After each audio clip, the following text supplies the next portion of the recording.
Oke, di video sebelumnya kita udah melengkapi image Docker kita atau code-nya sih yang kita pakai environment variable. Berarti Docker file kita udah ready nih. Dan technically Docker image kita juga sudah ready.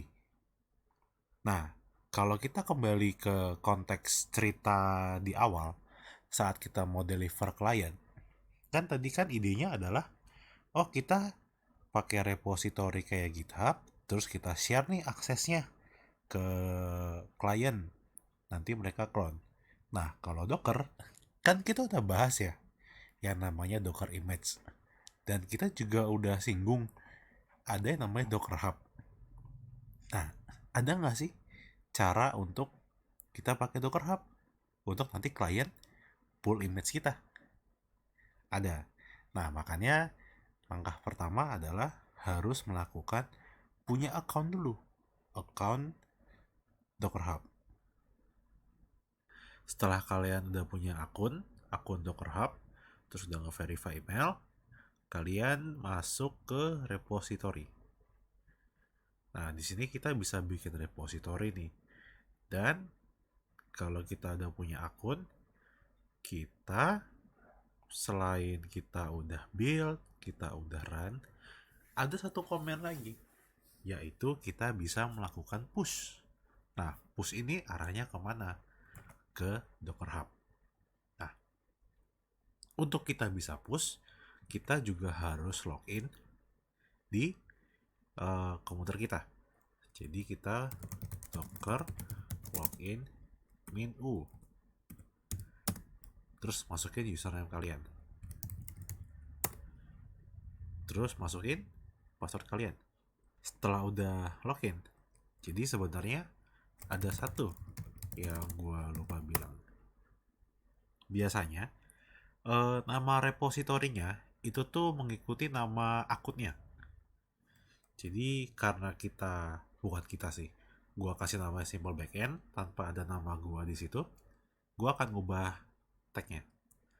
Jadi docker image tag yang simple backend latest itu gue pengen tag jadi pakai alias gue nih, binder simple backend latest image. Nah, kalau dilihat, walaupun ini sebagai dua image yang berbeda, ID-nya sama, jadi nggak ada perbedaan nih. Nah, setelah gue udah bikin image yang namanya sesuai kayak gini, berarti kalau kalian, ini nama kalian slash nama aplikasinya, tagnya latest kayak gitu, kalian bisa push latest. Oke, pushnya udah selesai. Coba kita cek ke Docker Hub, kita reload. Yap, ini adalah image yang gue push barusan. Yap, tagnya benar, ada latest. Cuma itu doang sih sekarang. Intinya udah nih OS-nya Linux. Kita nggak kontak ke apa-apa. Hook nggak ada. Oke, seenggaknya udah bisa nge-push ke Docker Hub. Nah, image itu sifatnya ada dua. Ini gue kasih tau karena penting. Image itu ada layaknya repository biasa. Ada yang private, ada yang public. Kalau misalnya kayak gini nih, coba gue pengen lihat. Nah, visibility public. Dan kalau misalkan akunnya gratis, itu cuma boleh satu yang private. Public repositories are available to anyone. Private repositories are only available to you, or at least selama ada aksesnya. Gitu. Nah, jadi kalau misalnya kondisi kayak gini nih, kalau misalkan public, bahkan kalian yang nonton video ini, kalian pun bisa docker pull provider simple backend latest, tanpa perlu login, tanpa perlu apapun. Sama halnya kayak Python, ini kan public karena tadi gue bisa search ya gitu. Jadi kalau misalnya kita ngomongnya deliverable produk ke klien, pastinya nggak akan public, pastinya kita akan set sebagai private simple backend kayak gitu. Ini penting banget sih karena image ini kan aplikasi kita yang udah jadi, yang tinggal run gitu. Walaupun tetap butuh di guide cara runnya gimana, cuma tuh ini data konfidensial kalau misalkan kita konteksnya kerja profesional. Jadi ini di make sure lagi, ini sifatnya jadi private kalau misalkan memang tidak ingin image tersebut di-pull oleh orang secara publik gitu. Cuman gue nggak akan bikin private di sini. Oke. Nah, terus pertanyaannya, apakah berarti kalau misalkan private, gue perlu ngasih kredensial akun Docker Hub gue ke klien? Jawabannya enggak. Ada yang namanya account setting. Nah, di sini ada security dan ada yang namanya access token. Nah, access token ini itu tuh bisa menggantikan autentikasi username password. Jadi kalau misalkan private nih, terus klien mau nge-pull, pasti ntar diminta kredensialnya.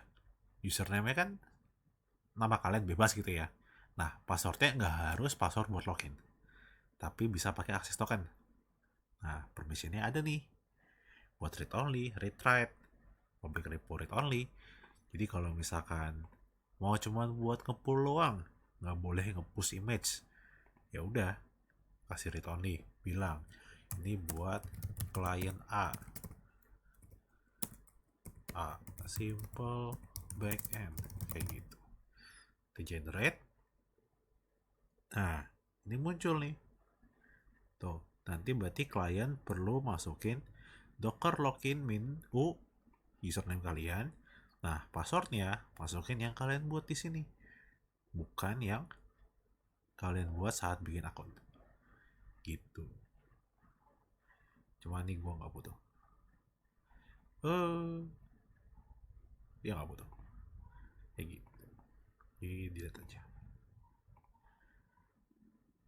Oke, berarti kita udah nge-cover semua dari struktur Docker yang adalah suatu instruksi untuk menyiapkan suatu environment untuk bisa menyalakan aplikasi kita. Kita udah nulis sintaks-sintaksnya yang simple karena aku jelasin dalam bentuk konsep aja dan cerita. Kita udah bisa nge-build juga, nge-build image, kita kasih nama image, dan kita udah bisa running image yang juga kita publish. Dalam arti walaupun Docker itu adalah environment yang terisolate, kita sudah menunjukkan atau caranya untuk kita nge-publish dalam bentuk port 8000 sesuai dengan port aplikasi, dan juga kita belajar gimana caranya menginjek environment variable saat kita merunning Docker image.